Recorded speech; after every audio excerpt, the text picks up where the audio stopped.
Chapter 25, in which a slight glimpse is had of San Francisco. It was 7 in the morning when Mr. Fogg, Aouda, and Passepartout set foot upon the American continent, if this name can be given to the floating quay upon which they disembarked.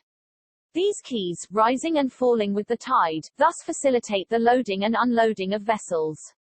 Alongside them were clippers of all sizes, steamers of all nationalities, and the steamboats, with several decks rising one above the other, which ply on the Sacramento and its tributaries. There were also heaped up the products of a commerce which extends to Mexico, Chile, Peru, Brazil, Europe, Asia, and all the Pacific Islands.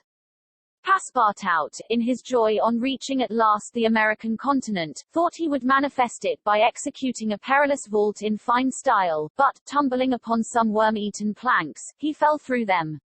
Put out of countenance by the manner in which he thus set foot upon the New World, he uttered a loud cry, which so frightened the innumerable cormorants and pelicans that always perched upon these movable quays, that they flew noisily away. Mr. Fogg, on reaching shore, proceeded to find out at what hour the first train left for New York, and learned that this was at 6 o'clock p.m. He had, therefore, an entire day to spend in the Californian capital. Taking a carriage at a charge of $3, he and Aouda entered it, while Passepartout mounted the box beside the driver, and they set out for the International Hotel. From his exalted position Passepartout observed with much curiosity the wide streets, the low, evenly ranged houses, the Anglo-Saxon Gothic churches, the great docks, the palatial wooden and brick warehouses, the numerous conveyances, omnibuses, horse cars, and upon the side walks, not only Americans and Europeans, but Chinese and Indians. Passepartout was surprised at all he saw. San Francisco was no longer the legendary city of 1849, a city of banditti, assassins, and incendiaries, who had flocked hither in crowds in pursuit of plunder, a paradise of outlaws, where they gambled with gold dust, a revolver in one hand and a bowie knife in the other. It was now a great commercial emporium. The lofty tower of its city hall overlooked the whole panorama of the streets and avenues, which cut each other at right angles, and in the midst of which appeared pleasant, verdant squares, while beyond appeared the Chinese Quarter, seemingly imported from the Celestial Empire in a toy box. Sombreros and red shirts and plumed Indians were rarely to be seen, but there were silk hats and black coats everywhere worn by a multitude of nervously active, gentlemanly-looking men.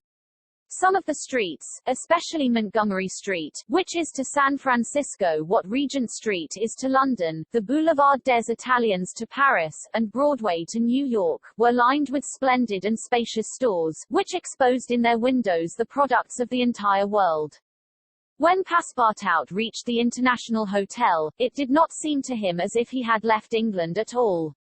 The ground floor of the hotel was occupied by a large bar, a sort of restaurant freely open to all passers-by, who might partake of dried beef, oyster soup, biscuits, and cheese, without taking out their purses. Payment was made only for the ale, porter, or sherry which was drunk.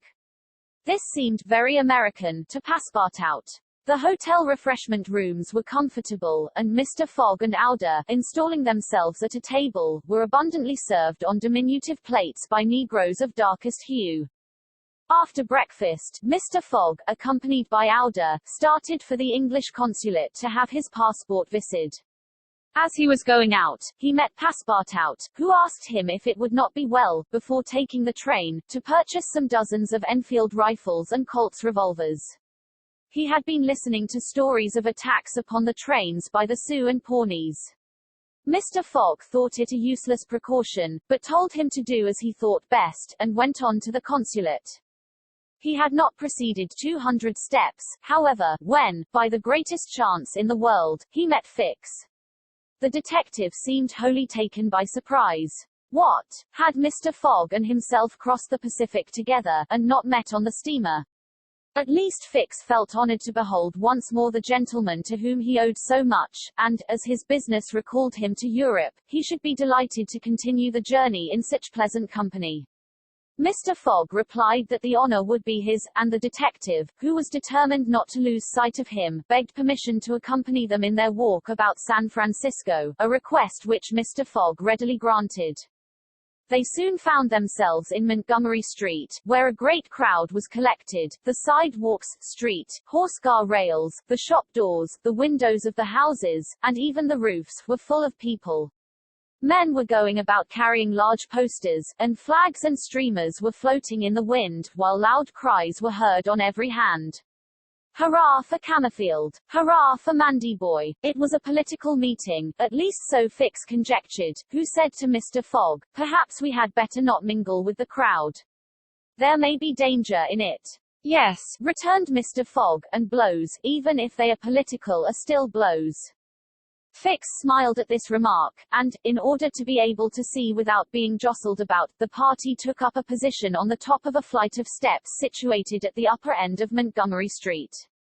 Opposite them, on the other side of the street, between a coal wharf and a petroleum warehouse, a large platform had been erected in the open air, towards which the current of the crowd seemed to be directed.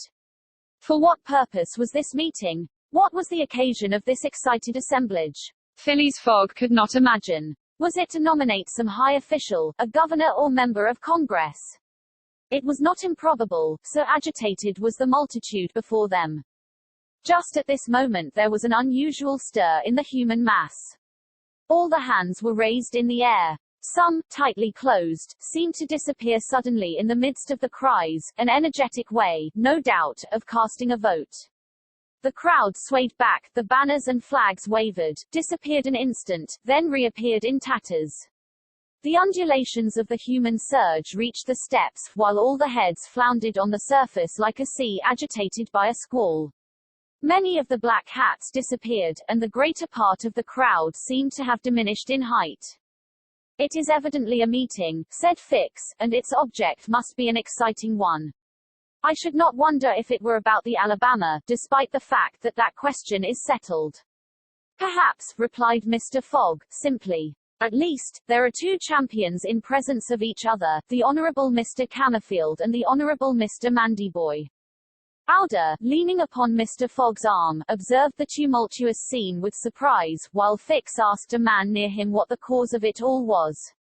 Before the man could reply, a fresh agitation arose, hurrahs and excited shouts were heard, the staffs of the banners began to be used as offensive weapons, and fists flew about in every direction. Thumps were exchanged from the tops of the carriages and omnibuses which had been blocked up in the crowd. Boots and shoes went whirling through the air, and Mr. Fogg thought he even heard the crack of revolvers mingling in the din. The rout approached the stairway, and flowed over the lower step. One of the parties had evidently been repulsed, but the mere lookers-on could not tell whether Mandyboy or Camerfield had gained the upper hand. "It would be prudent for us to retire," said Fix, who was anxious that Mr. Fogg should not receive any injury, at least until they got back to London. "If there is any question about England in all this, and we were recognized, I fear it would go hard with us."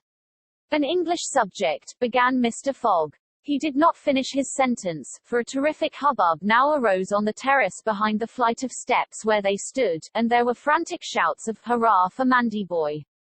"Hip, hip, hurrah!" It was a band of voters coming to the rescue of their allies, and taking the Camerfield forces in flank. Mr. Fogg, Alder, and Fix found themselves between two fires. It was too late to escape. The torrent of men, armed with loaded canes and sticks, was irresistible. Phileas Fogg and Fix were roughly hustled in their attempts to protect their fair companion. The former, as cool as ever, tried to defend himself with the weapons which nature has placed at the end of every Englishman's arm, but in vain. A big, brawny fellow with a red beard, flushed face, and broad shoulders, who seemed to be the chief of the band, raised his clenched fist to strike Mr. Fogg, whom he would have given a crushing blow, had not Fix rushed in and received it in his stead. An enormous bruise immediately made its appearance under the detective's silk hat, which was completely smashed in. "Yankee!" exclaimed Mr. Fogg, darting a contemptuous look at the ruffian. "Englishman," returned the other. "We will meet again, when you please. What is your name?" "Phileas Fogg." "And yours?" "Colonel Stamp Proctor." The human tide now swept by, after overturning Fix, who speedily got upon his feet again, though with tattered clothes. Happily, he was not seriously hurt. His traveling overcoat was divided into two unequal parts, and his trousers resembled those of certain Indians, which fit less compactly than they are easy to put on. Alder had escaped unharmed, and Fix alone bore marks of the fray in his black and blue bruise. "Thanks," said Mr. Fogg to the detective, as soon as they were out of the crowd. "No thanks are necessary," replied Fix, "but let us go."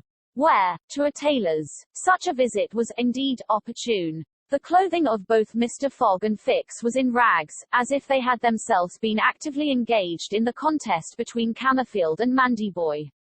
An hour after, they were once more suitably attired, and with Alder returned to the International Hotel. Passepartout was waiting for his master, armed with half a dozen six-barreled revolvers. When he perceived Fix, he knit his brows, but Alder having, in a few words, told him of their adventure, his countenance resumed its placid expression. Fix evidently was no longer an enemy, but an ally. He was faithfully keeping his word. Dinner over, the coach which was to convey the passengers and their luggage to the station drew up to the door. As he was getting in, Mr. Fogg said to Fix, "You have not seen this Colonel Proctor again?" "No, I will come back to America to find him," said Phileas Fogg calmly. It would not be right for an Englishman to permit himself to be treated in that way, without retaliating. The detective smiled, but did not reply. It was clear that Mr. Fogg was one of those Englishmen who, while they do not tolerate dueling at home, fight abroad when their honor is attacked. At 6:15 the travelers reached the station, and found the train ready to depart. As he was about to enter it, Mr. Fogg called a porter, and said to him, "My friend, was there not some trouble today in San Francisco?" "It was a political meeting, sir," replied the porter. "But I thought there was a great deal of disturbance in the streets." "It was only a meeting assembled for an election." "The election of a general-in-chief, no doubt?" asked Mr. Fogg. "No, sir, of a justice of the peace." Phileas Fogg got into the train, which started off at full speed.